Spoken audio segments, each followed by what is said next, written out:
से हमारे शरीर में विद्यमान है। जिस दिन हमारे शरीर में शक्ति नहीं रहेगी हम कुछ भी नहीं कर पाएंगे।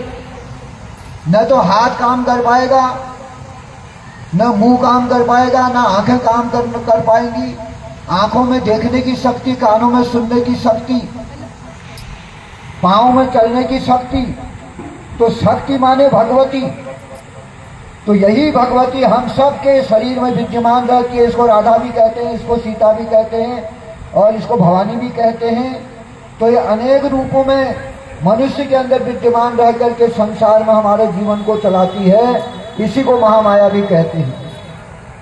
तो इसलिए बिना राधा के भगवान कृष्ण आधे हैं और श्याम के बिना राधा आधी है। इसीलिए आइए प्रेम से राधा माता का भी स्मरण कर लो।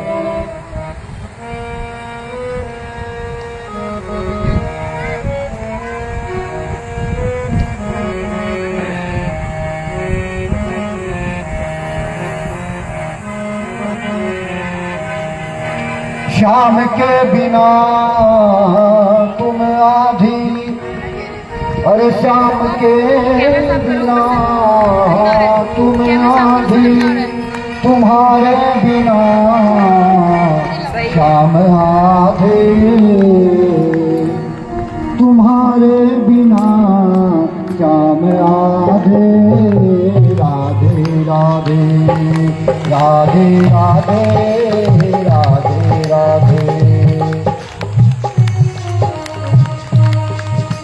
श्याम के बिना तुम आधी, श्याम के बिना तुम आधी, तुम्हारे बिना श्याम आधे।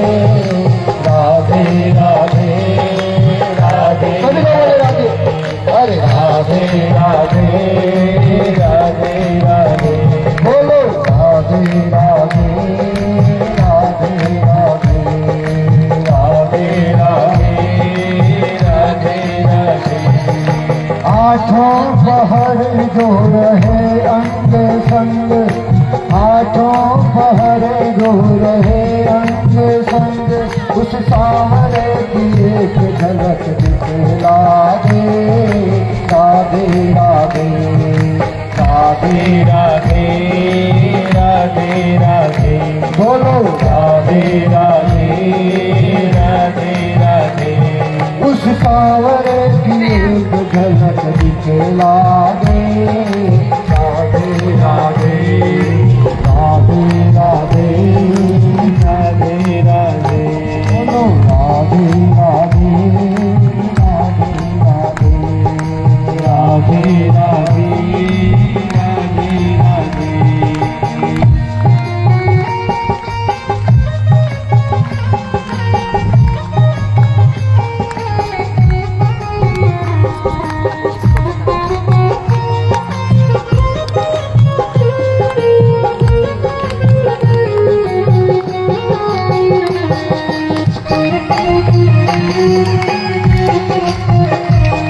बोलो राधे राधे, बोलो राधे राधे, बोलो राधे राधे, बोलो राधे राधे। राधे राधे राधे राधे राधे राधे राधे राधे।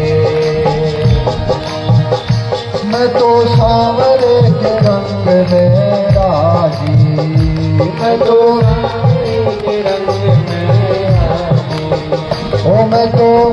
मैं तो सांवरे के रंग में राजी, मैं तो सांवरे के रंग में राजी। बांध घुंघरू भी पद में नाची, बांध घुंघरू भी पद में नाची।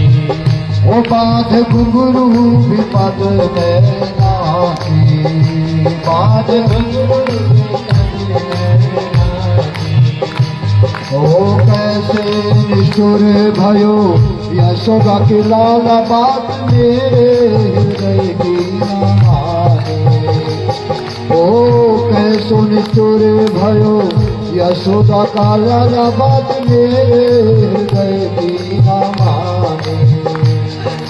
अपनों के संग यूं करते नहीं, अपनों के संग यूं करते नहीं, और सांवरे को समझा दे।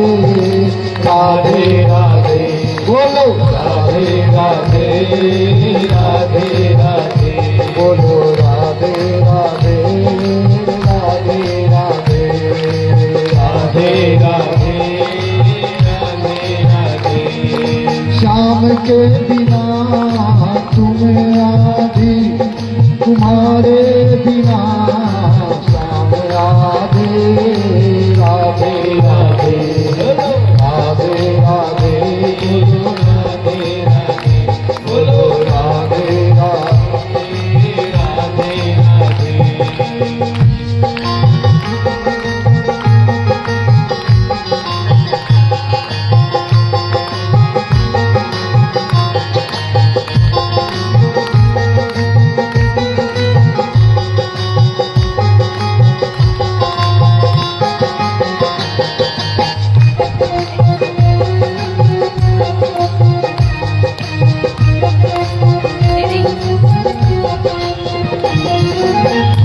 छवि श्याम की बसाई गई चित में, छवि श्याम की बसाई गई चित में, छवि श्याम की बसाई गई चित में, छवि श्याम की बसाई गई चित में।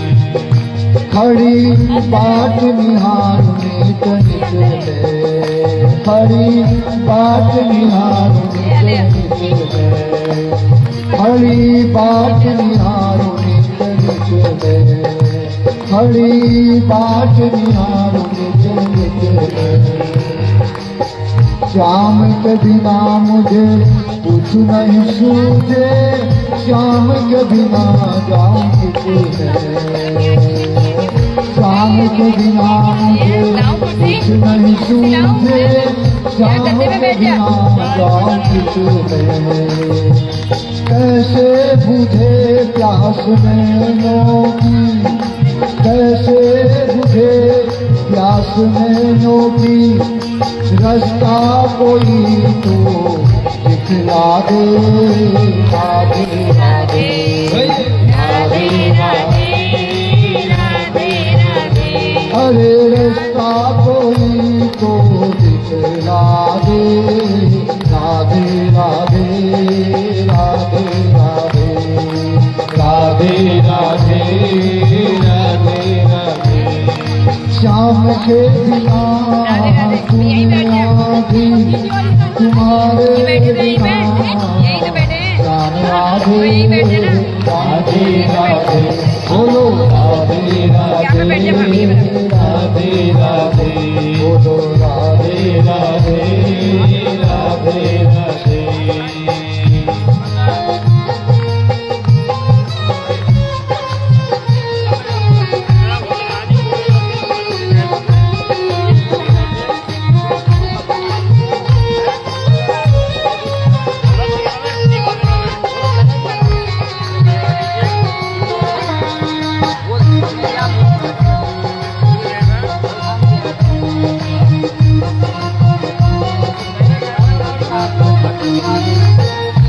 कहीं के सब कहीं पे कन्हैया, कहीं के सब कहीं पे कन्हैया, कहीं नटवर है रास रचैया, कहीं नटवर है रास रचैया। मेरी भी नैया अटकी भंवर में, पार कर देना बन के खिवैया। ओ मेरी भी नैया अटकी भंवर में, पार कर देना बन के खिवैया। बिनती तेरी भी इतनी सी, हर बिनती तेरी भी इतनी सी, बंसी बजैया तक पहुँचा दे। राधे राधे राधे राधे राधे राधे राधे राधे बोलो, राधे राधे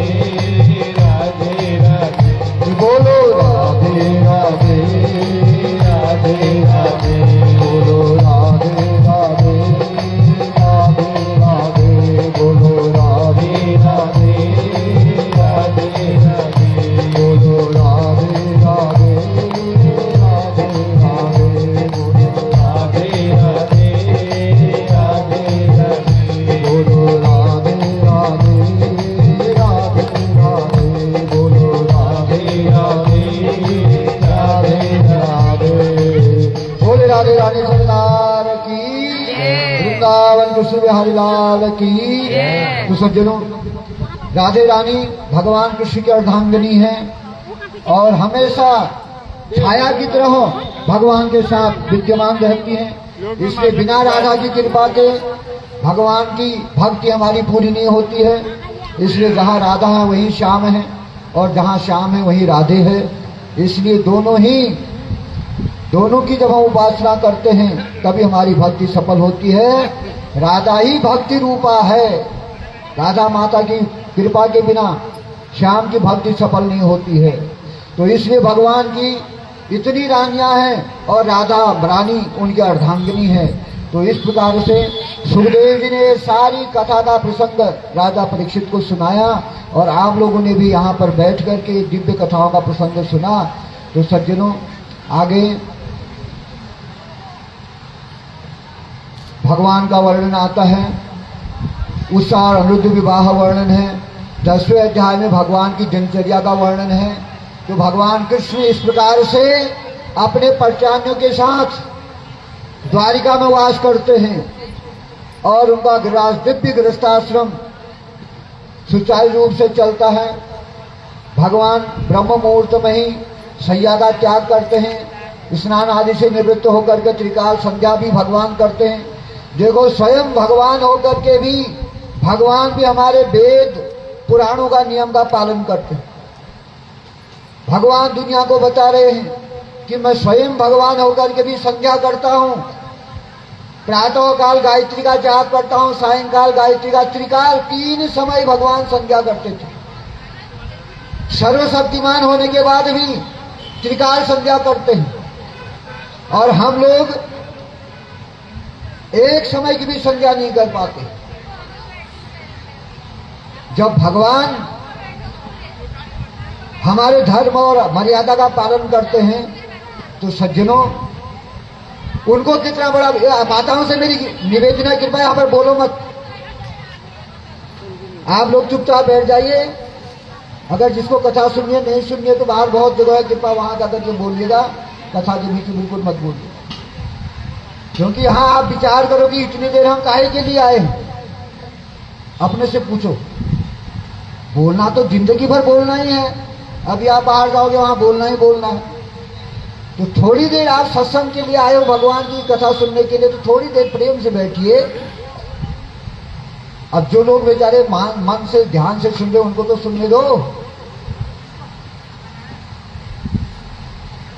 3 घंटा मेरे को जजमान ने यहां पर बोलने के लिए दिया, व्यास गति। इसलिए मैंने बोलना है, आपने सुनना है। अब ठीक है, किसी का मन कभी नहीं लगता है, कोई जरूरी नहीं है कि सब भगवान की भक्ति कर सकते हैं।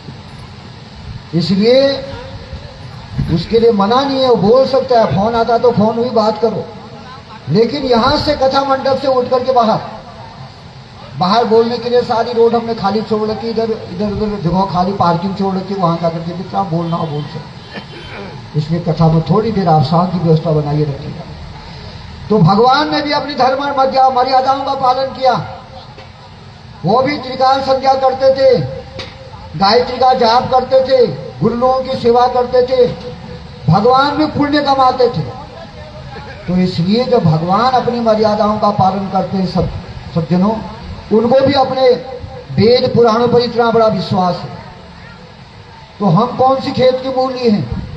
इसलिए हमने भी अपनी मर्यादाओं का, अपने धर्म का पालन करना चाहिए। अपने धर्म और मर्यादा का उल्लंघन नहीं करना चाहिए।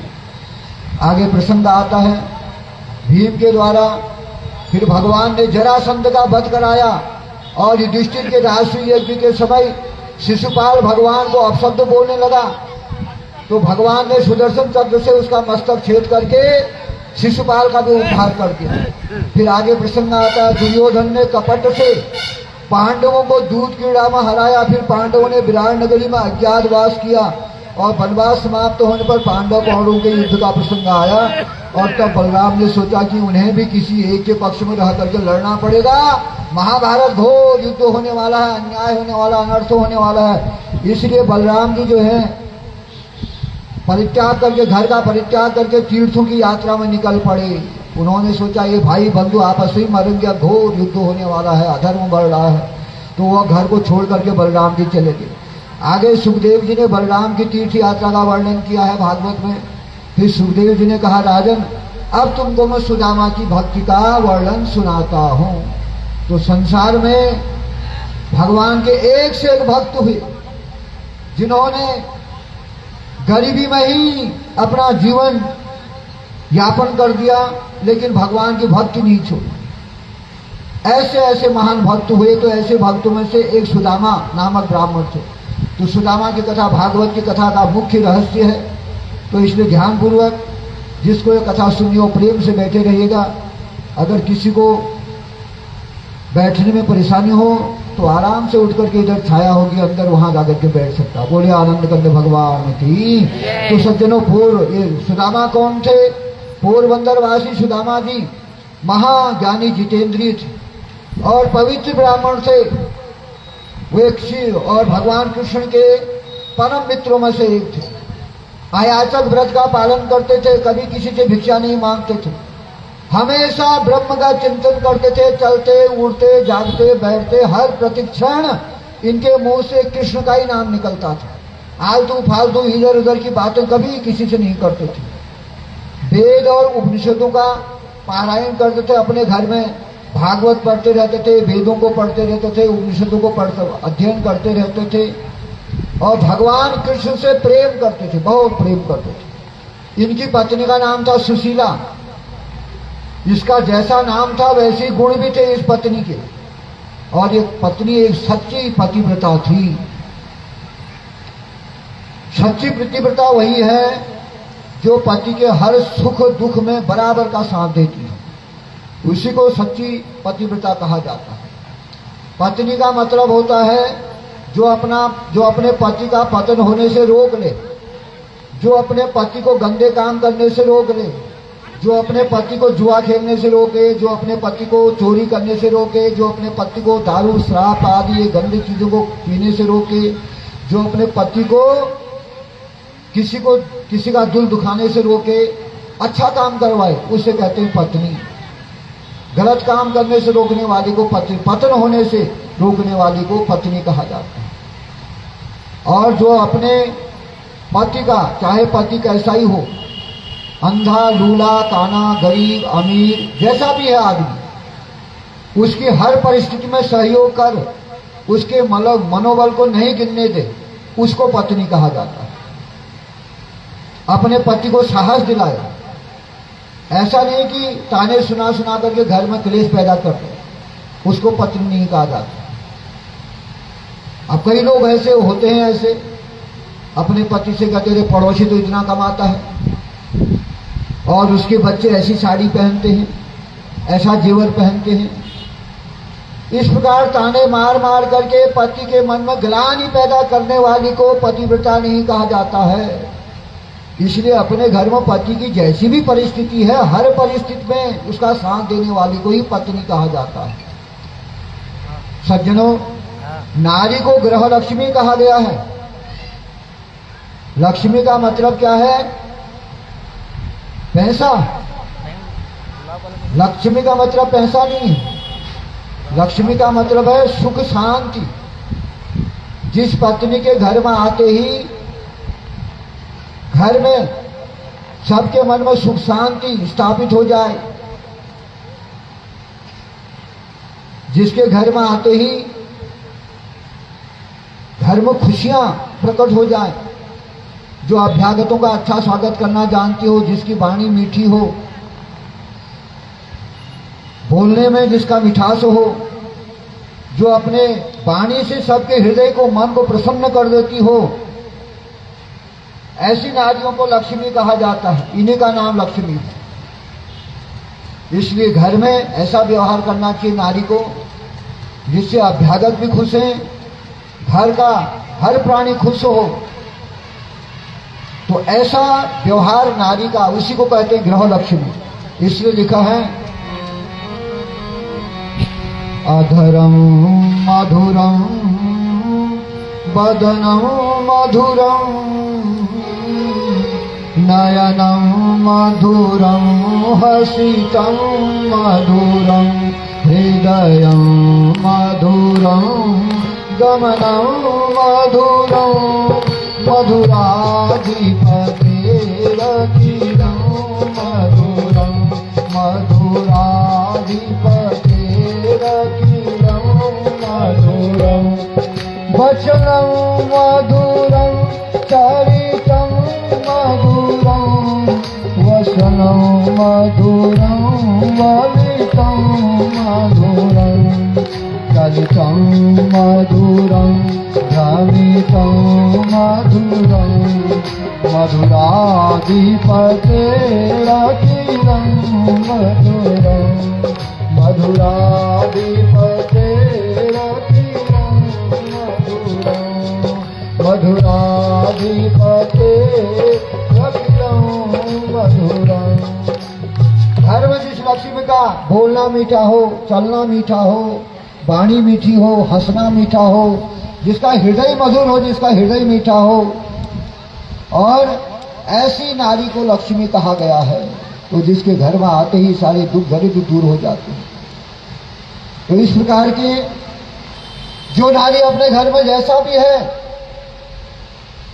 और जो सज्जनों भगवान जिसके भाग्य जितना लिखा है उसी की प्राप्ति में जो खुश रहता है, जैसा भी अपने घर में है उसी में जो खुश रहता है, उसको ग्रह लक्ष्मी कहा जाता है। तो इस प्रकार से ऐसी नारी जो पति, ऐसी नारी को पतिव्रता कहा जाता है। और प्रतिव्रता नारी जिस घर में होती है, यत्र नार्यस्तु पूज्यन्ते, उस घर में उस नारी का पूजन होता है।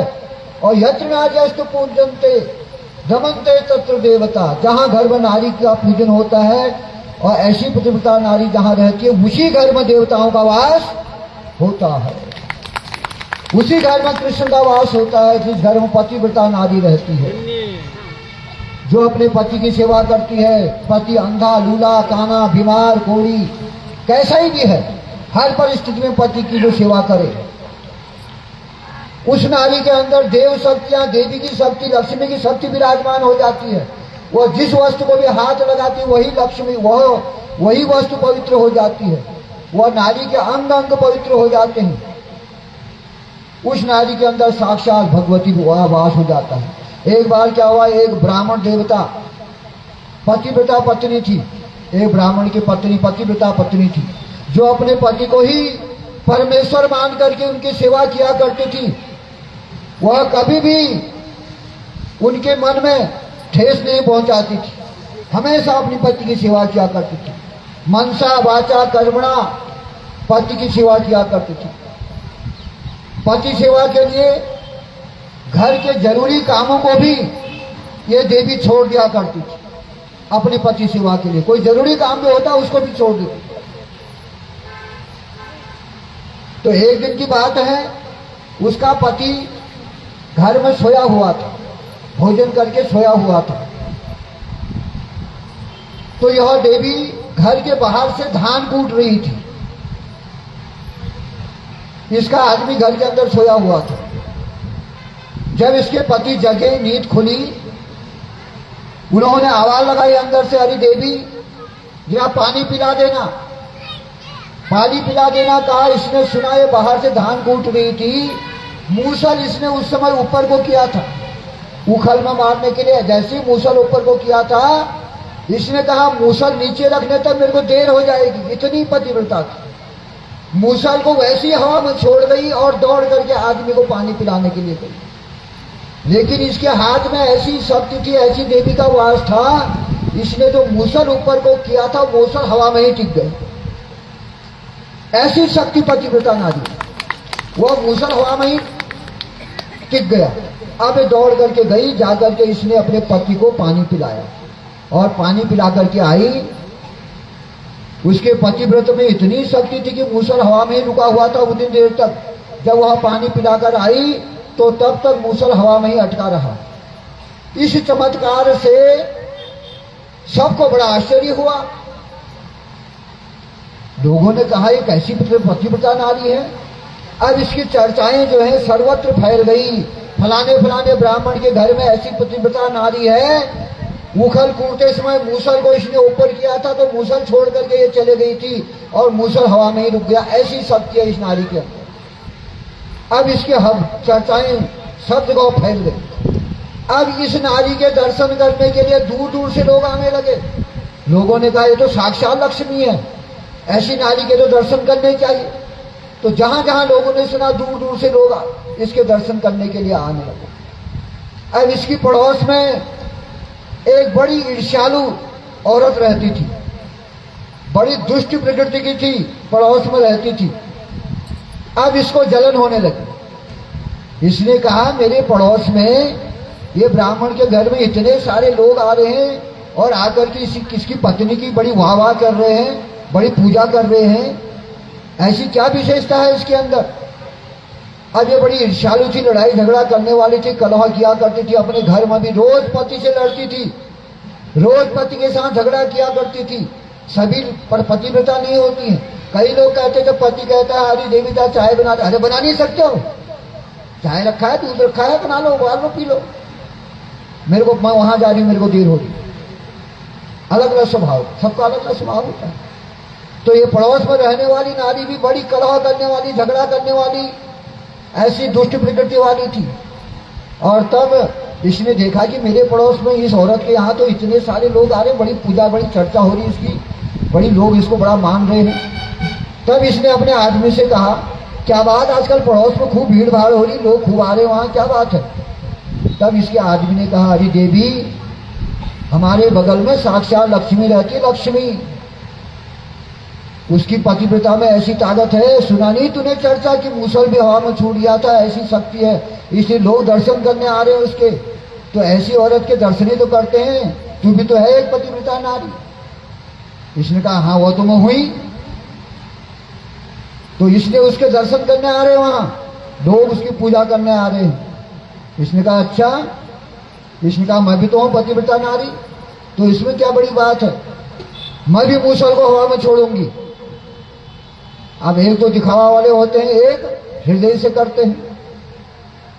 इसके मन में आदमी ने कहा हाँ तू तो जैसा करेगी वैसा ही करेगी। अब इसने कहा कि तुम भी कल को सो जाना और सो करके तुम भी पानी मांगना मेरे से, और मैं भी आऊंगी मूसल को छोड़ करके। ये दिखावा कर रही है, एक तो हृदय से पतिव्रता नारी ये दिखावा करती है। तो आज इसने भी अपने पति को खाना आना खिला खिलू करके उनसे कहा सो जाओ और मैं भी पानी मांगूंगी तो तुरंत मेरे आप पानी मांगना, मेरे को आवाज लगाना और मैं भी फिर तुमको पानी देने के लिए आऊंगी। ठीक है, इसने अपने आदमी को खिलाया पिलाया, डरता था बेचारा बहुत, बोला ठीक है जैसा तू कहती है वैसा ही करूंगा। अभी डरता बहुत था। इसने खाना वाना खिलाया और पति से कहा सो जाओ। अब वो बेचारा सोया। ये बाहर गई धान कूटने के लिए।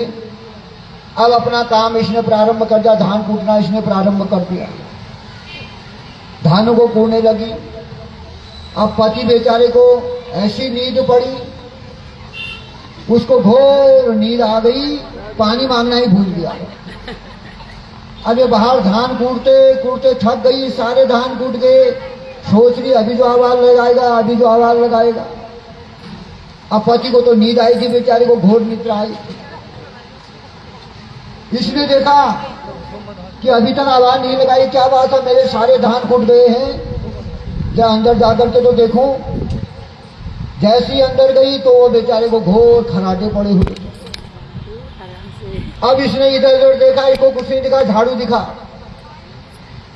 इसने उठाया झाड़ू और ले दनादन दो चार ये मारे पीठ में। अब आदमी बेचारा जो बढ़िया बढ़िया सपने देख रहा था, सपने में ही देख रहा है कौन मार रहा मेरे को। तब आंखें खुली, पतिव्रता नारी जो है सेवा कर रही है। तब इसने कहा धन्य है तुझ जैसी पतिव्रता नारी को, हाथ जोड़ करके बिलबिलाया। तब औरत ने कहा मैंने सोने के लिए कहा था, मैंने पानी मांगने के लिए कहा था, और यहां खराटे लेकर के सो रहा है। फिर से जा रही हूं मैं, अब मत सोना, अब आवाज लगाना मेरे को पानी के लिए। फिर से चलेगी अपना मूसल कूटने के लिए। मूसल कूट रही थी, इसके जाते ही जैसे ही इसने ऊपर को क्या, आदमी ने आवाज लगा दी। आदमी ने कहा फिर नींद ना आ जाए कहीं। तुरंत आदमी ने आवाज लगाई, तो ये भी पड़ोस की औरत की तरह मूसल को हवा में छोड़ा, और जैसे ही हवा में छोड़ा वह मूसल इसी के सिर में गिरा, वहीं पर चोट लगी, वहीं पर गिर गई। अब इसके अंदर दिखावा पतिव्रत था, इसलिए दिखावा करने वाली के अंदर और सच्चा नहीं आ सकती। हृदय से जो नारी अपने पति को ईश्वर मान करके, भगवान मान करके उनकी सेवा करती है, अपने पति को परमेश्वर मान करके घर में विद्यमान रहती है, तो उस घर में वह देवी नहीं लक्ष्मी मानी जाती है। उस घर में लक्ष्मी का वास होता है, वहां किसी प्रकार की कमी नहीं रहती है, दरिद्रता नहीं रहती है। ऐसी नारी को ही देवी कहा जाता है। इसलिए सज्जनों, यत्र नार्यस्तु पूज्यन्ते रमन्ते तत्र देवताः, तो नारी ही देवी है। जो नारी अपने नियम धर्म का पालन करती है, जो नारी देवी बनकर के घर में रहती है, तो उस घर में सबको अच्छी मति, अच्छी बुद्धि, और उस घर में लक्ष्मी का वास हो जाता है। बोले आनंद कंद भगवान की, सत्य सनातन धर्म की। तो इस प्रकार से बच्चे पानी लाओ जा। ये सुदामा की पत्नी सुशीला जिसका नाम है, ऐसी महान पतिव्रता नारी थी। एक भी घर में वस्त्र नहीं था, घर में दरिद्रता का राज्य था। उसकी पत्नी के पास एक भी वस्त्र नहीं था, घर में खाने के लिए अन्न भी नहीं था। सुशीला को कई दिनों तक भूखा रहना पड़ता था बेचारी को, फिर भी वह कभी अपने घर में क्लेश नहीं कर मांगती थी। सुदामा सारा दिन प्रभु का भजन किया करता था, भगवान की सेवा किया करता था। सारा दिन उनका भगवान की सेवा में ही बीत जाता था। अब जो दिन भर भगवान का ही भजन करेगा, उसके घर में धन पैसा कहां से आएगा, माया कहां से मिलेगी? जो माया के लिए भागेगा उसको माया मिलेगी, जो भगवान के लिए भागा गया उसको भगवान। एक ही चीज तो मिलेगा, या तो राम ही मिलेंगे या माया ही मिलेगी। तो सुशीला चाहती है, कोई बात नहीं, घर में धन नहीं भी है तो कोई बात नहीं, लेकिन मेरे पति का धर्म गिरना नहीं चाहिए। पैसा नहीं है कोई बात नहीं, लेकिन मेरे पति धर्म से अलग नहीं होने चाहिए। मेरे पति जो सतमार्ग में भगवान की पूजा करते हैं और संध्या पूजन करते, अपने धर्म को मानते हैं, कोई बात नहीं, धन तो फिर भी आ जाए, लेकिन धर्म नहीं छूटना चाहिए। पति का धर्म गिर जाएगा तो हमारा सब कुछ गिर जाएगा। तो धन से बड़ा धर्म है, और धर्म अवश्य रक्षा करता है। सुशीला को इतना बड़ा विश्वास है धर्म में। सुशीला अपने पति से कभी ऐसा नहीं कहती थी, इतने बड़े विद्वान होकर के कमाते क्यों नहीं हो, पैसा क्यों नहीं लाते हो, कभी नहीं कहा उसने। यदि आज का जैसा समय होता तो पत्नी अपने पति से अवश्य कहती, यदि कुछ काम धाम नहीं करना था तो मेरे साथ विवाह करके क्यों लाए, मेरा जीवन क्यों बिगाड़ा। लेकिन सुशीला ने कभी नहीं कहा। सज्जनों, धन दौलत संपत्ति देने वाले पति की सेवा कर देना ये बड़ी बात नहीं है। जो खूब धन दौलत आदि सब ला करके दे रहा है उसकी सेवा कर देना ये बड़ी बात नहीं है। ऐसी पत्नी को धन्य है जो घर में कुछ भी ना होने के बाद भी शांत है, खुश है, मस्त है, फिर भी अपने पति की सेवा कर रही है, फिर भी अपने पति का सम्मान कर रही है, परमेश्वर मानते। तो धन्य है ऐसी भारतीय नारियों को। तो सज्जनों, ऐसा वही कर सकता है जिसको परमेश्वर पर पूरा पूरा विश्वास होता है। ऐसी नारी वही कर सकती है जिसको अपनी मैया पर विश्वास है, जिसको अपने भगवान पर विश्वास। सुशीला को भगवान पर कितना बड़ा विश्वास है, इसलिए दोनों पति पत्नी भूखे प्यासे ही घर में कृष्ण का कीर्तन करते हैं, मस्त हो जाते हैं, कृष्ण का कीर्तन करते हैं। सुशीला सुदामा के मुख से भगवान कृष्ण की कथा सुनती है। रोज सुदामा सुशीला को भगवान कृष्ण की कथा सुनाते हैं, सत्संग करते हैं दोनों पति पत्नी। इसलिए जिस घर में पति पत्नी का सत्संग होगा उस घर में देवताओं का वास होगा, उस घर में बच्चे भी अच्छी बात को सीखेंगे। सत्संग किसे कहते हैं? पत्नी ने पति को रामायण सुनानी चाहिए, पति ने पत्नी को रामायण सुनाना चाहिए। पति ने पत्नी को अच्छी बातें सुनानी चाहिए, पत्नी ने पति को सुनाना चाहिए, उस घर में शांति रहे। जिस घर में पति पत्नी गाली गलौज करें, जो शब्द मुंह से नहीं बोलना वो शब्द भी बोलते हैं, ऐसी ऐसी भद्दी गालियां जिस घर में होती है, उस घर में कैसे लक्ष्मी का वास होगा। इसलिए सज्जनों, आपस में गंदी गंदी गालियां करके घर में लड़ोगे झगड़ोगे तो बच्चों को इससे अच्छे संस्कार नहीं मिलेंगे। तुम्हारे बच्चे देख रहे हैं कि हमारे माँ बाप कैसी कैसी गालियां बक रहे हैं, कैसा बोल रहे हैं। इसलिए बच्चों के सामने घर में कभी भी गंदे काम मत करो। यज्ञ श्रेष्ठ तत्त देवे, तो रोजना भागवत कहता है जैसा जैसा काम घर में सियाने लोग करते हैं वैसी नकल छोटे बच्चे पकड़ते हैं। इसलिए घर में सियाने लोगों को गंदी बातें, गाली गलौज, अपशब्द, इन सब चीजों का प्रयोग नहीं करना चाहिए। गंदी चीजों का खान पान, ऐसी चीजों का प्रयोग नहीं करना चाहिए यदि बच्चों को अच्छे संस्कार देने हैं तो। इसलिए घर में पति पत्नी को सुख से रहना चाहिए, शांति रहनी चाहिए। अरे संसार में छोटी छोटी बातों को लेकर के हम सुनते हैं, आजकल अखबारों में पढ़ते हैं कि फलाने की औरत ने फांसी खा दी या किसी ने अपनी जान गंवा दिया। कई चीजें, कई आज के समय की तो बात छोड़ो, आज का समय तो अब ऐसा आ गया है कुछ कहने लायक नहीं रह गया। आज तो पति पत्नी का कोई रिश्ता रहा ही नहीं है। आज तो हम सब लोग अंग्रेजों जैसे, अंग्रेजों का रिश्ता होता है, उनका एक पति नहीं हजारों पति होते हैं। आज हमारा भी वही हो गया। हमारे बच्चे भी कहाँ जा रहे हैं, क्या कर रहे हैं, कैसा कर रहे हैं, सारे संस्कारों से बहुत दूर हो चुके हैं। शादी के मंडप बाहर से बारात आ रही, कन्याएं भाग जा रही, इतनी हिम्मत। तो क्या कर दे कोई पता नहीं है। समय तो इतना बुरा आ चुका है, इससे डर लगता है। आज मैं ये नहीं कह रहा हूं कि मेरे ही बच्चे अच्छे होंगे, मेरे बच्चे भी क्या करें मुझे भी पता नहीं, क्योंकि समय बलवान है।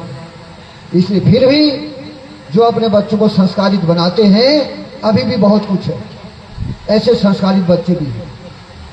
तो इसलिए समय का बड़ा, तो आज पति पत्नी अब ये सब ऐसे कहाँ मिलते हैं, लेकिन फिर भी घर में जो है आपस में छोटी छोटी बातों को लेकर के हम टेंशन में आते हैं, गलत कदम उठाते हैं। ऐसा कभी मत करो, ये तो टकराव होते रहता है, थोड़ी देर गुस्सा आता है हमारे घर को बर्बाद कर जाता है। इसलिए चाहे पुरुष हो चाहे नारी हो, गुस्से में आकर के कभी गलत कदम मत उठाना। बच्चों, चाहे बच्चे हो, चाहे मेरी बहनों हो, चाहे माताएं हो, कोई भी भागवत की बात को मान लेना। ये गुस्सा हमारा दुश्मन होता है। ये काम क्रोध जो है हमारे अंदर दुश्मन बन करके आते हैं, थोड़ी देर आते हैं, हमारी मति को भ्रष्ट कर देते हैं और हम तुरंत गलत कदम उठाते हैं। तो ये आत्महत्या करने से कभी भी मनुष्य योनि नहीं मिलती है। सबसे बड़ी दुर्गति होती है आत्महत्या की। भगवान बहुत रुष्ट हो जाते हैं उससे, फिर उसकी आत्मा भटकती रहती है। फिर उसके लिए कितने भागवत कर दो, उसका तो उतारण फिर नहीं होता। भगवान उसको दंड देते हैं, उसकी आत्मा तड़पती रहती है। इसलिए कभी भी आत्महत्या मत करना। कितनी भी बड़ी अगर आपके ऊपर आपत्ति आती है, घर में कभी सास है, माँ के समान है, कोई शब्द बोलते उसका अधिकार है, डांटती भी है, सब कुछ होता है, पति भी डांटता है, तो कभी ऐसे कदम मत उठाना। अगर ज्यादा ही आपको गुस्सा आ गया तो वृंदावन चले जाओ और राधा रानी की सेवा करो, भगवान का नाम जपो, अपने जीवन का कल्याण तो करो, मरो मत, तरो। नहीं लग रहा घर में मन, तो एक माला लेकर के तीर्थों में जाओ, भगवान का भजन करो, जीवन को बर्बाद मत करो। जीवन बर्बाद करके कुछ नहीं मिलने वाला है। इसलिए जब भी किसी को टेंशन आता है, सीधे माला पकड़ करके चले जाओ तीर्थों में, साधु संत की शरण में जाओ और उनसे गुरु दीक्षा लेकर के भगवान का भजन करो, खाओ पियो मजे करो। क्यों जिंदगी बर्बाद करते हो? जिस दिन गुस्सा शांत हो जाएगा आ जाना वापस। ऐसा काम मत करना। बोले आनंद कंद भगवान की। इसलिए हमारा भागवत सबको जगाता है, सबको ऐसा दिव्य ज्ञान देता है कि हृदय को पवित्र करता है, इसे सुदामा के माध्यम से। तो ऐसा सच्चरित्रवान कन्या जब घर में पत्नी होती है तो घर में सुख शांति रहती है। इसलिए आपस में गाली गलौज, सत्संग करना चाहिए। गीता सुनाओ एक दूसरे को, रामायण सुनाओ एक दूसरे को, उससे तुम्हारा मन शांत होगा। राम जी ने कितने कष्ट उठाए, उनके जीवन में कैसे कैसे दुख आए। ये दुख तो दुनिया में सबके आते रहते हैं। तो आज सुदामा अपने सुशीला को भगवान की कथा सुनाती है और दोनों पति पत्नी बैठ करके कृष्ण कथा सुनते हैं। तो परमेश्वर पर बड़ा भरोसा दोनों पति पत्नी को हो। सुशीला सुदामा के मुंह से भगवान कृष्ण की कथा भी सुना करती थी। कई बार बच्चों को भी खाने को कुछ नहीं मिलता था घर में। एक दिन भूखे बच्चों की दुर्दशा देख करके सुशीला को बड़ी दया आई। जब बच्चे के भूखे थे 3-4 दिन से, तो अपने बच्चों की दुर्दशा देख करके व्याकुल सी हो गई। तब उसने आज सुदामा से कहा, अपने पति से प्रार्थना उन्होंने करी। कहा, पतिदेव मैं आपसे प्रार्थना करती हूं, आपके मित्र कृष्ण भगवान हैं और आप कथा में उनकी बातें उनकी चर्चाएं मुझको सुनाते हो। तो कन्हैया को अपने मित्रों से, आप कहते हो कि कन्हैया अपने मित्रों से बहुत प्रेम करता है। वे अपने मित्रों के लिए चोरी भी करते थे। भगवान ने अपने मित्रों के लिए माखन चोरी भी करी। तो आप तो कहते थे कि कन्हैया अपने मित्रों के लिए माखन चोरी भी करते थे। अरे स्वामी, यदि ऐसी बात है तो क्यों ना कन्हैया से मिल करके हम भी अपना दुख थोड़ा दूर कर लें। सुदामा बोले, अरे देवी, मैं तो अयाचक व्रत का पालन करता हूं। मैंने कभी आज तक हाथ नहीं फैलाया, मैंने कभी आज तक भगवान से कुछ मांगा ही नहीं। मैं तो भगवान की निष्काम भक्ति करता हूं, भले ही भूखे रह जाऊं कोई बात नहीं, लेकिन मैंने कभी भगवान से एक दाना नहीं मांगा। इसलिए अपने भगवान से मैं कुछ भी नहीं मांगूंगा। सुशीला बोली, महाराज मैं आपको मांगने के लिए नहीं भेज रही हूं। उनके पास तो हजारों आंखें हैं, भगवान सबको देखते हैं। हाँ दिया। भगवान तो सबको देखते हैं। सहस्र शीर्षा पुरुष सहस्राक्ष। भगवान के हजारों आंखें हैं, किसको क्या जरूरत है क्या जरूरत नहीं है वो सब देखते हैं। भगवान से कभी मत कहो, हे भगवान मेरे को ऐसा दे दोगे मैं तुम्हारे घर में मैं तुमको घंटी चढ़ाऊंगा। हम लोग तो कहते हैं सूर्या देवी मैया तेरे को बकरी चढ़ाएंगे। अरे भैया, ये मैया को बकरी मत चढ़ाओ। मैया ने बकरी नहीं खा रखी क्या? ये अपने स्वार्थ के लिए ऐसा पाप करना छोड़ दो। इसलिए ये संकल्प मैया से करने की जरूरत नहीं है। भगवान के पास हजारों आंखें हैं, उनको पता है कि तुम्हारे पास संतान है या नहीं है, उनको पता है कि तुम्हारे पास धन है या नहीं है, जिसको क्या जरूरत है वो सब जानते हैं, सब देखते हैं। इसलिए कभी भी भगवान के सामने सकाम भाव से हाथ जोड़ने की जरूरत नहीं है। वो अपने आप जिसको जरूरत है, जैसी जरूरत है, उसके भाग्य के अनुसार सबको दे देते हैं। सहस्र शीर्षा पुरुष सहस्राक्ष सहस्रपात। तो हम लोग मंदिरों में इस भाव से जाते हैं कि हे भगवान हमको ऐसा दे देना, हे भगवान हमको ऐसा दे देना। सुशीला ने कहा कि मैं आपसे मांगने के लिए नहीं कह रहा हूं पतिदेव सुदामा जी, आप केवल भगवान के दर्शन तो कराओ। श्री कृष्ण तो परमात्मा है, उनके द्वारा सभी के लिए, उनके द्वार तो सबके लिए खुले हैं। इसलिए एक दिन भगवान के दर्शन कराओ। वहां जाने से क्यों संकोच करना है? फिर वैसे भी अपने मित्र से मिलना तो चाहिए ही। सुशीला ने अपने पति सुदामा को सारी बात बताई। तो सुदामा जी पत्नी के अति आग्रह करने के कारण द्वारका जाने को तैयार हो। कहा, देवी चलो ठीक है, तुम हमेशा मेरी आज्ञा का पालन करती हो। अगर आज तुम मेरे से कह रही हो तो मैं भी हो आता हूँ, मैं भगवान के दर्शन कराता हूँ। तब उन्होंने अपने पत्नी से कहा, देवी भगवान के पास तो मैं जा रहा हूँ, लेकिन खाली हाथ कैसे जाऊं? देव कभी भी मंदिर जाते हो, तीर्थों में जाते हो, कथा सुनने जाते हो तो खाली हाथ मत जाया करो। हाथ में एक फूल तब भी ले जाया करो भगवान को चढ़ाने के लिए। सुदामा ने कहा, मैं भगवान के दरबार में जा तो रहा हूँ, लेकिन खाली हाथ कैसे जाऊं? घर में तो कुछ है ही नहीं, घर में कुछ भी नहीं था। इसलिए सुशीला ने कहा, कोई बात नहीं, आप चिंता मत करो। यदि आप भगवान के दरबार में दर्शन करने जा रहे हो तो मैं आपके लिए भेंट लाती हूँ। तो सुशीला माता पड़ोसी के घर में गई और 2 मुट्ठी भर तंडुल चावल मांग करके ले आई और सारे चावल एक चिधड़े में बांध करके भगवान के लिए दे दिए और कहा, ये भेंट यदि तुमको देने में शर्म लगेगी तुमको देने में संकोच होगा तो कहना है तुम्हारी भाभी ने भेजा, मेरा नाम ले लेना, कहना तुम्हारी भाभी ने भेजा।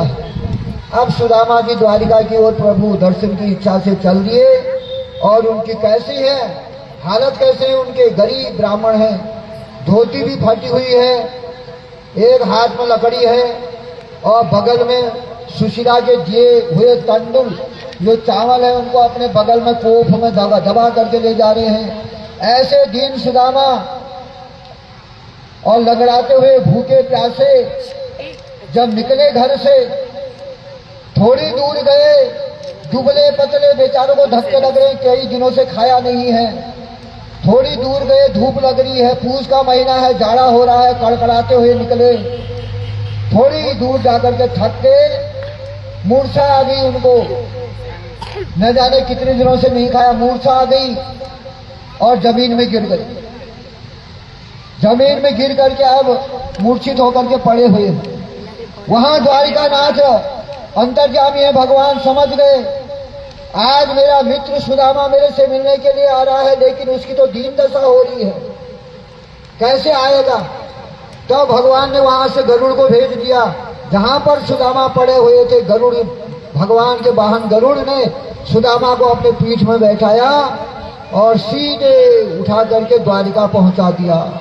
बोले आनंद कंद भगवान की। द्वारिका में जब पहुंचे सुदामा, होश आया, मूर्छित का होश आया, तब वहां इधर उधर के लोगों को दिखाई दिए, लोग दिखाई दिए। तब उनसे पूछा, अरे भैया ये नगरी कौन सी है और यहाँ से द्वारिका भी कितनी दूर है। तब लोगों ने कहा, महाराज आप द्वारिका में ही हो, यही द्वारिका है। सुदामा ने कहा, अच्छा मैं द्वारिका में पहुंच चुका हूँ, इतनी नजदीक है द्वारिका, मैं तो सोचा था कितनी दूर होगी। ओहो, मैं तो द्वारिका में पहुंच गया हूँ। तो द्वारिकाधीश के निवास मार्ग का रास्ता पूछते हैं, बोले यहाँ द्वारिकाधीश कहाँ रहते हैं। द्वारिकाधीश के भवन का रास्ता पूछने लगे और पूछते पूछते प्रभु स्मरण करते हुए सुदामा भगवान के द्वार पर आ पहुंचे और वहां पर आकर के द्वारपालों से कह रहे हैं। अब क्या कह रहे हैं आप सुनिए। देखो देखो ये गरीबी कहा, कृष्ण के दर पे विश्वास लेके आया हूँ। मेरे बचपन का यार है मेरा श्याम, यही सोच कर मैं आस करके आया। अरे द्वारपालो कन्हैया से कह दो, अरे द्वारपालो कन्हैया से कह दो, इधर पे सुदामा गरीब आ गया है, इधर पे सुदामा गरीब आ गया है। हाँ अरे द्वारपालो कन्हैया से कह दो, अरे द्वारपालो कन्हैया से कह दो, इधर पे सुदामा गरीब आ गया है, इधर पे सुदामा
कन्हैया से कह दो ऐसे द्वारपालो कन्हैया से कह दो इधर पे सुदामा गरीब आ गया है इधर पे सुदामा गरीब आ गया है।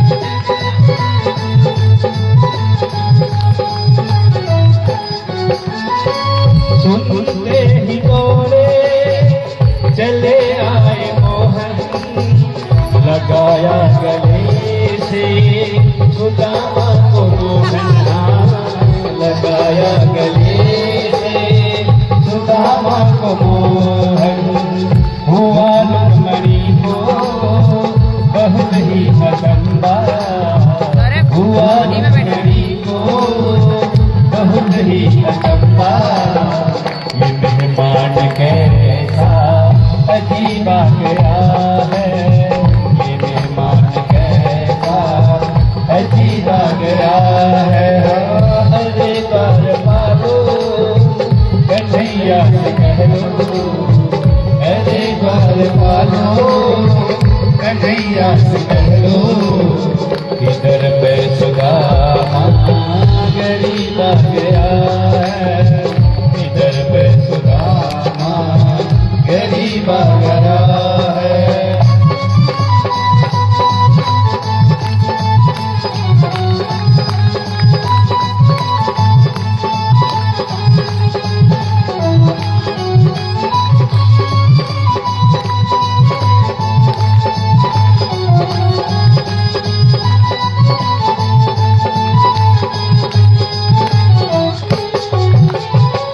बराबर में अपने सुदामा बिठाए चरण आंसू से श्याम ने तुलाए हाँ चरण आंसू से श्याम ने तुलाए। न घबराओ प्यारे जरा तुम सुदामा न घबराओ प्यारे जरा तुम सुदामा खुशी का समा तेरी गरीब आ गया है खुशी का समा तेरी गरीब आ गया है। हाँ अरे द्वारपालो कन्हैया से कह दो अरे द्वारपालो कन्हैया से कह दो इधर पे सुदामा गरीब आ गया है इधर पे सुदामा गरीब आ गया है। हाँ भटकते भटकते न जाने कहाँ से भटकते भटकते न जाने कहाँ से तुम्हारे महल की गरीब आ गया है तुम्हारे महल की गरीब आ गया है। अरे द्वारपालो कन्हैया से कह दो अरे द्वारपालो कन्हैया से कह दो इधर पे सुदामा गरीब आ गया है इधर पे सुदामा गरीब आ गया है इधर पे सुदामा गरीब आ गया है इधर पे सुदामा गरीब आ गया है। बोले बांके बिहारी भगवान की तो सज्जनों सुदामा ने द्वारपालों से कहा तुम कृष्ण से जाकर के कह दो कि उनका मित्र सुदामा उनसे मिलने के लिए आया है। तब सेवक भाग करके अंदर गए और प्रभु को प्रणाम करके कहने लगे प्रभु द्वार पर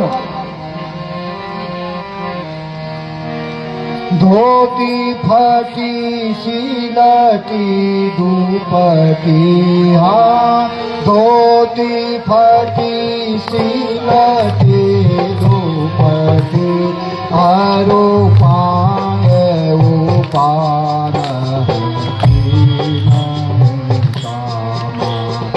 पाए उपान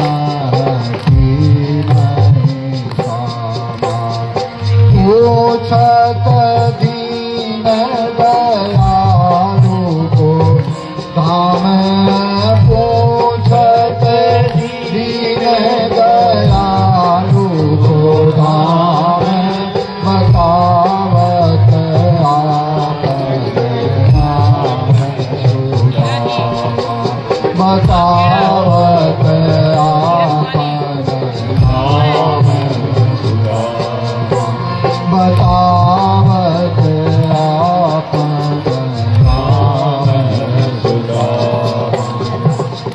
सेवक गए अंदर भगवान के पास और प्रभु के पास जाकर के कहा, प्रभु द्वार पर एक भिखमंगा सा दुबला पतला ब्राह्मण आया है, उसकी आंखें अंदर धंसी हुई हैं, हड्डियां दिखाई दे रही हैं, फटे हाल है, मुख पर दिव्य तेज है, और वो कहता है कि आपका मित्र सुदामा है, आपसे मिलना चाहता है। सज्जनों, जैसे ही भगवान ने सुदामा नाम सुना, सुनते ही सुदामा का नाम सुनते ही भगवान द्वार की ओर दौड़े, और ऐसे दौड़े कि उनके कंधे का दुपट्टा भी नीचे गिरा। उनको ये भी पता नहीं कि मेरे कंधे का दुपट्टा भी नीचे गिर गया है और कहाँ पर दरवाजा है और मेरे पांव में गुफाना है या नहीं है। भगवान अपने मित्र से मिलने के लिए इतनी जल्दी वहां से दौड़े, सुनते ही भगवान द्वार की ओर दौड़ पड़े। इधर सुदामा वैसे तो फटे हाल थे, कपड़े धूल में मैले हो चुके थे, धूली धूसर कपड़े हो रहे थे, लेकिन सुदामा का हृदय बहुत स्वच्छ था। तन से भले ही वो गंदे थे, लेकिन मन से बहुत स्वच्छ थे, बहुत पवित्र थे। तो सज्जनों, भगवान मानव के वस्त्र, बच्चे हमें हल्ला मत करो,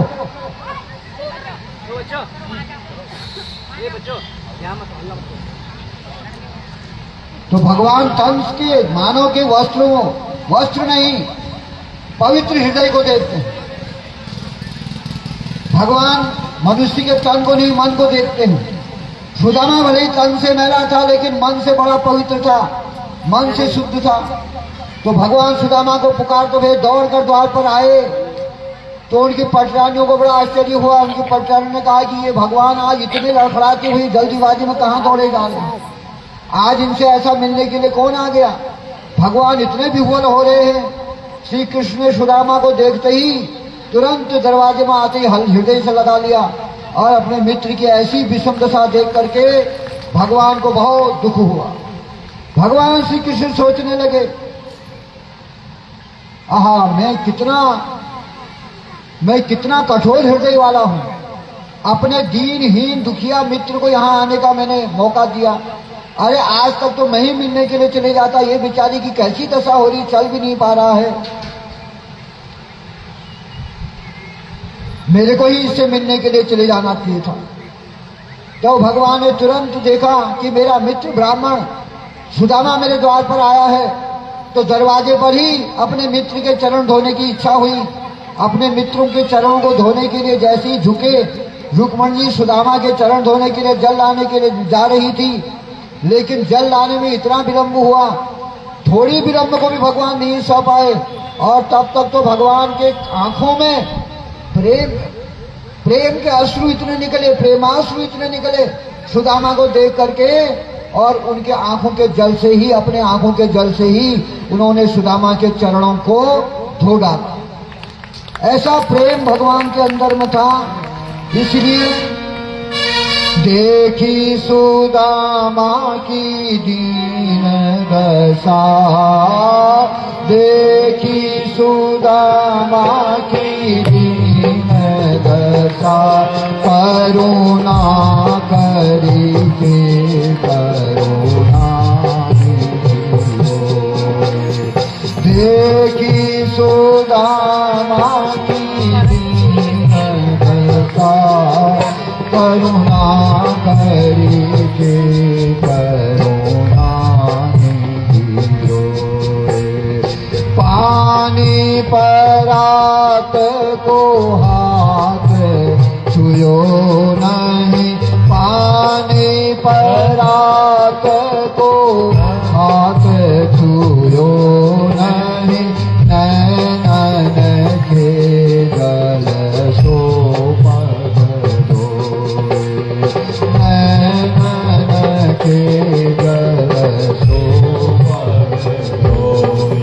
सज्जनों, तपस्वी सुदामा के पांवों में जूते नहीं थे।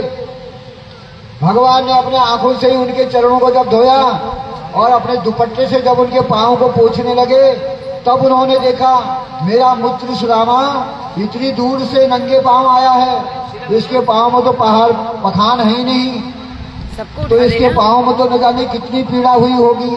तुरंत भगवान ने बैठ करके सुदामा के पांव को जब नीचे तलवे देखे, ओहो, इतने कांटों के जाल पड़े हुए थे पांव में, कांटे चुभे हुए थे। उन कांटों को देख करके भगवान को बड़ा कष्ट हुआ। भगवान ने कहा कि मेरे मित्र के पांव में इतने से कांटे। तो भगवान एक एक कांटे को निकालने लगे अपने हाथ से। जब एक कांटा नहीं निकल रहा था तो प्रभु ने रुक्मणी से सुई लाने के लिए कहा। रुक्मणी को सुई लाने में देर हुई तो भगवान अपने दांत से सुदामा के पांव से कटे कांटे को निकालने लगे। कैसी महिमा होगी इस ब्राह्मण की, कैसी भक्ति होगी। तब सुदामा कहते, प्रभु आप ये क्या कर रहे हो? आप राजाधिराज होकर के इस प्रकार कांटा निकालना आपको शोभा नहीं देता है।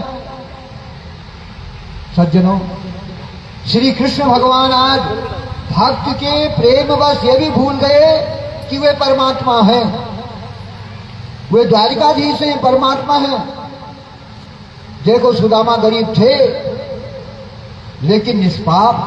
गरीब होना कोई दोष नहीं है, गरीबी में भगवान को भूल जाना दोष। गरीब होना कोई दोष नहीं होता, गरीबी में जो भगवान को भूल जाता वह दोषी। तो सुदामा थे तो गरीब लेकिन निष्पाप थे, कोई पाप इसने आज तक नहीं किया था, इसलिए पवित्र थे। इसलिए भगवान ने उनकी वैसी ही सेवा करी और जिसके लायक थे। तो भगवान ने मुंह से वो कांटा निकालने लगे। दरिद्र होना अपराध नहीं है, दरिद्रता में भगवान को भूल जाना अपराध है। फिर सुदामा स्नान आदि, तब इस प्रकार सुदामा का हाथ पकड़ करके अंदर ले गए। और जब लक्ष्मी जी ने देखा, रुक्मणी जी ने देखा कि अपने मुंह से ये कांटा निकाल रहे हैं, आज लक्ष्मी और रुक्मणी भी दंग रह गई।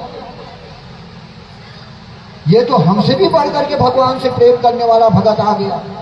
फिर सुदामा को हाथ पकड़ करके भगवान महलों में ले गए और वहां सुदामा को स्नान कराते हैं। स्नान आदि से निवृत्त करके उनको चंदन लगाते हैं। दिव्य नए नए वस्त्र सुदामा को पहनाए गए और श्री कृष्ण भगवान ने उनको पहनने के लिए दिव्य पीताम्बर वस्त्र उनको प्रदान किए। और फिर भोजन प्रसाद भी सुदामा को पवाया। बहुत दिनों के भूखे थे और तब सुदामा को पलंग पर बैठा करके श्री भगवान कृष्ण उनके चरणों को दबाने लगे। बोले आनंद कर भगवान की। इस प्रकार सुदामा के चरणों को दबाते और भगवान अपने बचपन की बातें सुदामा जी को बताते। याद आती है बचपन, तब सुदामा को बचपन की सारी बातें बोल बोल करके याद दिला रहे हैं, हंस रहे हैं, मजाक भी कर रहे हैं और प्रेम से अपनी पुरानी बातों को सुदामा जी को सुना रहे हैं। इस प्रकार श्री कृष्ण को सुदामा के चरण दबाते देख करके रानियों को बड़ा आश्चर्य हुआ। जब रानियों ने देखा कि भगवान कृष्ण सुदामा के चरण दबा रहे हैं, अब ये सोचते हैं और ब्राह्मण कितना बड़ा भाग्यशाली है। चरण सेवा करते करते भगवान ने सुदामा से पूछा, मित्र सुदामा, अरे तुम्हारा विवाह हुआ या नहीं हुआ या अभी तक आप ब्रह्मचर्य हो? कैसी है मेरी भाभी? सुदामा बोले, हाँ मित्र, मेरा विवाह हो चुका है। तुम्हारी भाभी, उसका नाम सुशीला है, और यथा नाम तथा गुण है, जैसा नाम है वैसे गुण भी है और संतान भी है। तब सुदामा ने सब कुछ बताया अपने घर के हाल, लेकिन अपनी दरिद्रता के बारे में नहीं बताया। ये नहीं कहा कि मैं भूखे हूं, मेरे बच्चे भूखे हैं, मेरे को इतना दे दो, ये दे दो, कभी नहीं कहा सुदामा। सज्जनों, भगवान कहते हैं कि पहले नमस्कार फिर चमत्कार। इसलिए भगवान को पहले नमस्कार करो, तब भगवान चमत्कार दिखाते। आज सुदामा भी वहां भगवान के दरबारों में बैठे हैं, केवल इतना ही, और सब कुछ बताया, अपनी दरिद्रता के विषय में कुछ नहीं कहा, केवल इतना ही कहा कि तेरी भाभी की इच्छा थी और उसके अनुरोध करने पर ही मैं तुमसे मिलने आया हूं। अर्थात वो कहना चाहते हैं कि तुम मुझे भिखमंगा मत समझना, मैं तुमसे कुछ मांगने के लिए नहीं आया, तुम्हारी भाभी ने कहा तब आया, उसके कहने पर आया। कृष्ण ने कहा, अरे जब मेरी भाभी के कहने पर तुम आए हो तो मेरी भाभी तुमको खाली हाथ तो नहीं भेज सकती। मेरी भाभी को इतनी अकल है कि भगवान के दरबार में जाने पर खाली हाथ नहीं जाया जाता। क्या भेजा मेरी भाभी ने मेरे लिए, बताओ भी, मेरे लिए कुछ भेंट घाट तो भेजी होगी। तभी लक्ष्मी जी बीच बोल गई। लक्ष्मी जी ने बीच बोलते हुए आकर कहा, प्रभु यदि आपकी आज्ञा हो तो आपके इस मित्र के घर मैं कुछ भेज दूं। कृष्ण बोले, नहीं देवी, मैं इसको देना नहीं चाहता हूं, आज तो मैं इसे लेना चाहता हूं। ये रोज कंजूसी करते रहा, कभी नहीं दिया इसने, आज मैं इसे लेना चाहता हूं। लक्ष्मी जी को हंसी आ गई सुदामा की दशा देखकर, और लक्ष्मी जी हंसते हुए बोले, प्रभु ये दरिद्र ब्राह्मण आपको क्या दे पाएगा, इससे क्या आशा लगाए बैठे हो। इतना सुनते ही भगवान की आंख बबूली हो गई। लक्ष्मी की ओर देखा लाल आंखों से, और तुरंत डांटते हुआ कि तू कौन होती है मेरे मित्र से दरिद्र कहने वाली, तेरे को क्या अधिकार है, कैसे कह दिया तूने मेरे मित्र को दरिद्र। लक्ष्मी जी तो कान पकड़ गई। लक्ष्मी जी ने क्षमा मांगी और अपने मन ही विचार करने की, आज तो भगवान के तेवर कुछ अजीब ही दिखाई दे रहे हैं, ये तो आज हमारी बातों पर भी उल्टा ही ऐसा बोल जा रहे हैं। इतने में सुदामा जी को संकोच हुआ, जो चावल लाए थे उनको पोटली को छुपा रहे थे। भगवान तो अंतर्यामी है, वो तो सब जानते हैं। मन ही मन भगवान हंसने लगे। उस दिन भी इसने छुपाया था, उस दिन चने छुपाए थे बाल्यावस्था में, जब जंगल में गए थे गुरु माता ने चने दिए थे, उस दिन चने छुपाए थे, और आज गुरु माता के दिए, और आज मेरी भाभी के दिए हुए टंडनों को छुपा रहा है। जो मुझे नहीं देता उसे मैं भी कुछ नहीं देता हूं। इसलिए भगवान को दो। त्वदीयम वस्तु गोविंदम तुभ्यम एव समर्पण। इसलिए कहो भगवान तेरा तुझको अर्पण, क्या लागे मेरा। मैंने परसों आपको बताया था कि तुम एक गेहूं का दाना डालते हो, एक गेहूं के दाने के बदले 20 दाने कौन बनाता है? भगवान। तुम्हारी खेती में इतना गेहूं हो रहा है, आपने एक मुट्ठी बोया होगा, एक मुट्ठी की तरह इतना सारा गेहूं पैदा हो रहा है। एको हम बहुश्याम, आप एक आलू का दाना काट के लगाते हो, खोदो तो 2 किलो आलू निकल आते हैं। आप इतना तो बोलते हो, उसकी जगह भगवान धरती माता है। धरती माता ही तो लक्ष्मी है। इसी लक्ष्मी माता के गर्भ में भगवान इतना पैदा कर देते हैं, लो खाओ जितना खाते हो। इसलिए कहना पड़ता है तेरा तुझको अर्पण, जाला दे मेरा। इसलिए भगवान कहते हैं पहले नमस्कार करो तब चमत्कार करोगे, तब चमत्कार देखोगे। लेकिन हम लोग क्या कहते हैं, पहले चमत्कार फिर हम कहते फिर करेंगे नमस्कार। हे भगवान मेरे घर में ऐसा कर देगा तो तेरे को घंटी चढ़ाएंगे, पहले ऐसा दो। हम कहते हैं पहले चमत्कार फिर नमस्कार। भगवान कहते नहीं, पहले नमस्कार फिर चमत्कार। इसलिए भगवान कहते हैं कि जो मेरे को देगा उसी को मैं भी देता हूं। इसलिए सज्जनों, जितना कमाते हो अपनी कमाई का 10 अंश भगवान के नाम पर निकाल दो, परमात्मा के नाम से निकाल दो। जो तुम कमाते हो क्योंकि एक हिस्सा पर भगवान के नाम का देना पड़ता है। कैसे दोगे? सत्कारी के लिए निकालो। कहीं पर कोई गरीब लोग के बच्चे पढ़ लिख नहीं पा रहे, उनको पढ़ा लिखा दो। किसी गरीब कन्या की शादी नहीं हो पा रही, उसकी शादी करा दो, कुछ मदद कर दो उसको। कोई बेचारा जाड़े से ठिठुर रहा है, शरीर में कपड़े नहीं, कुछ कपड़ों का दान कर दो। भूखे प्यासे को रोटी पानी पिला दो। इसको यज्ञ कहते हैं। ऐसा यज्ञ करेगो, भूखे का पेट भर दोगे, गरीब के तन को ढक दोगे और किसी गरीब की दवा पानी करा दोगे, तो आपका बहुत बड़ा यज्ञ हो गया और भगवान के लिए वो समर्पण हो गया। भगवान उसी को स्वीकार कर देते। भगवान इसको स्वीकार नहीं करते। तुम करोड़ों रुपया खर्च करके हवाई जहाजों में इधर उधर घूम रहे हो, इसका कोई फायदा नहीं है। ये तो केवल अपने मनोरंजन के लिए आप कर रहे हो। अपने लिए तो कौन नहीं करता, कुछ दुनिया के लिए भी तो करो, समाज के लिए करो, समाज सेवा करो, उसी को मनुष्य कहा जाता है। तो इसलिए भगवान ने तुमको तो समर्थवान बना रखा है, दे रखा है, तो कंजूसी मत करो। दान देने से घटता नहीं है, खूब बढ़ता है। धन की शुद्धि दान देने से होती है, तन की शुद्धि स्नान करने से होती है, मन की शुद्धि ध्यान करने से होती है। इसलिए दान करने में पीछे मत हो, घटेगा नहीं। प्रेम से खुशी से दान करो। कलयुग में धर्म का एक चरण दान ही तो बचा है। दान करने से ही धर्म देवता खुश होते हैं, भगवान खुश होते हैं कलयुग में। इसलिए भगवान ने तुमको दिया है तो उसका दुरुपयोग मत करो, गंदी जगह खर्च मत करो, गंदी जगह मत लगाओ, उसको अच्छी जगह उसका सदुपयोग करो। बोले आनंद कंद भगवान की। इसलिए भगवान कहते जब तक मेरे को नहीं देता भक्त तब तक मैं भी उसको कुछ नहीं देता हूं। इसलिए आज तो मैं इसके चावल इसके तंडुल लेके रहूंगा। भगवान ने कहा जब तक ये मेरे को नहीं देगा तब तक मैं भी इसको नहीं दूंगा। तब तंडुल छिपा रहे थे सुदामा भी। भगवान ने कहा जो मुझे नहीं देता उसे मैं भी कुछ नहीं देता। इसलिए मुझे आज ये फिर भी नहीं देगा, ये तो इतना जिद्दी ब्राह्मण है, इसलिए मुझे छीनना ही पड़ेगा। तो भगवान ने तंडुल की पोटली को छीन लिया। सुदामा की तंडुल की पोटली जो छुपा रखी थी उसको छीना। व्यास जी लिखते हैं इत्थम विचिन्त्य वससा वसना चीराबद्धादिदन्मनः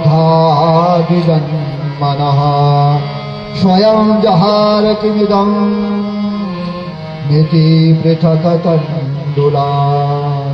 सज्जनों, सुदामा प्रारब्ध कर्मानुसार दरिद्र थे भैया। उनके भाग्य में लिखा था, उनके भाग्य में विधाता ने लिखा था श्री शय हो, उनके माथे पर लिखा था। पर आज जो उनके भाग्य में लिखा था उसको तो जब भगवान ही मिटा सकते हो और कौन मिटा सकता है, वो भी बेचारे क्या करते। तो उनके भाग्य में लिखा था श्री शय हो। भगवान ने जब सुदामा को तिलक किया, तिलक लगा रहे थे, तिलक लगाते समय भगवान ने उनके माथे की लकीरों को देखा। ओहो, भगवान ने तो कहा कि इसके तो भाग्य में ही लिखा है श्री शय हो, कि इसके भाग्य में लक्ष्मी क्षय हो जाएगी, इसके भाग्य में लक्ष्मी रहेगी ही नहीं, धन दौलत रहेगी ही नहीं, इसके भाग्य में तो ऐसा लिखा है। जब भगवान ने ऐसे तिलक लगाया और तिलक लगाते लगाते सुदामा के भाग्य की रेखाओं को मिटा दिया और श्री शय की जगह क्या कर दिया, उसको उल्टा कर दिया। श्री शय की जगह उन्होंने अब उस शब्द को यक्ष श्री लिख दिया। यक्ष श्री माने कुबेर के पास जितना धन है उतना धन तेरे पास होगा, ऐसा लिख दिया। तो भाग्य की रेखा को या तो भगवान की कृपा से ही मिट सकती है और या तो भाग्य की रेखा किसी महान संत का हाथ जब अपने सिर पर होता तभी मिट सकता है। तो आज सुदामा के भाग्य की रेखाओं को भी भगवान ने तिलक लगाते समय मिटा दिया, उल्टा कर दिया। कुबेर के समान तेरे पास धन होगा, ऐसा लिख दिया। और इसलिए भगवान ने सुदामा के प्रारब्ध कर्म को क्षीण करने के लिए तुरंत उसके लाए हुए तंडुल छीन करके एक मुट्ठी खाई, दूसरी मुट्ठी खा करके तीसरी मुट्ठी खाने लगी। तब रुक्मिणी ने हाथ पकड़ लिया, रोक दिया। तो श्री कृष्ण ने सारे पूरे एक लोग का भार सुदामा को तंडुल लेते ही समर्पित कर दिया। श्री कृष्ण ने तंडुल का आहार किया तो उनके द्वारा जो तंडुल भगवान कृष्ण ने खाए तो सारे विश्व ने आहार किया। भगवान के खाते ही, भगवान ने जो तंडुल खाए वो तंडुल खाते ही सुदामा को सारे विश्व को अन्न दान करने का पुण्य दे दिया। एक मुट्ठी चावल खाते ही सुदामा को सारे विश्व को अन्न दान करने का पुण्य भगवान ने दिया इसके बदले। और द्वारिका का ऐश्वर्य, सारा द्वारिका का ऐश्वर्य सुदामा के घर भेज दिया। सब कुछ दे दिया सुदामा को, लेकिन सुदामा को कुछ भी नहीं बताया कि तेरे को मैंने इतना दे दिया है। चुपचाप उसके भाग्य की रेखा मिठा दी, तिलक लगा दिया। क्यों नहीं बताया भगवान ने सुदामा को? इसलिए नहीं बताया क्योंकि सुदामा ने भी अपनी दरिद्रता के विषय में भगवान को नहीं बताया। इसलिए भगवान ने भी नहीं कहा सुदामा से मैंने तेरे को इतना दे दिया, खाली पीछा लगा दिया। अब सुदामा जी अगले दिन अपने गांव को लौटने की तैयारी करने लगे। उन्होंने सोचा शायद श्री कृष्ण मुझे 2-4 दिन और रोकने के लिए कहेंगे, लेकिन भगवान ने रोका नहीं, क्योंकि भगवान ने देखा वहां मेरी भाभी भूखी होगी। जब तक ये सुदामा घर पर नहीं जाएगा तब तक वो इनकी पत्नी भोजन नहीं करती थी। कितनी बड़ी पतिव्रता नारी थी, बिना पति से पहले भोजन नहीं करती थी। तो इसने कहा, भगवान ने सोचा जब से ये सुदामा यहाँ आया है मेरी भाभी भूखी होगी, अभी तक वह भोजन नहीं करेगी, इसलिए सुदामा को रोकना नहीं चाहिए। तब भगवान ने कहा सुदामा को ठीक है आप जाओ जाओ। इस प्रकार सुदामा जी अपनी वही पुरानी धोती पहन करके जाने के लिए तैयार हो गए।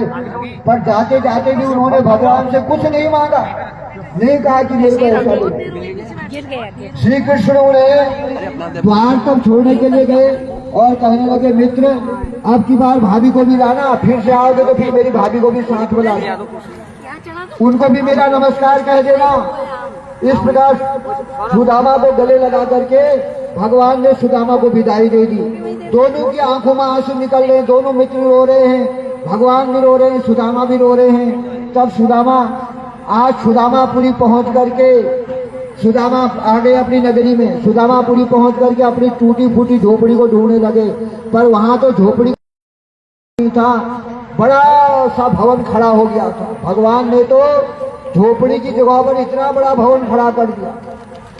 सुदामा ने अपनी झोपड़ी ढूंढी, लेकिन उनको अपनी झोपड़ी कहीं नजर नहीं आई।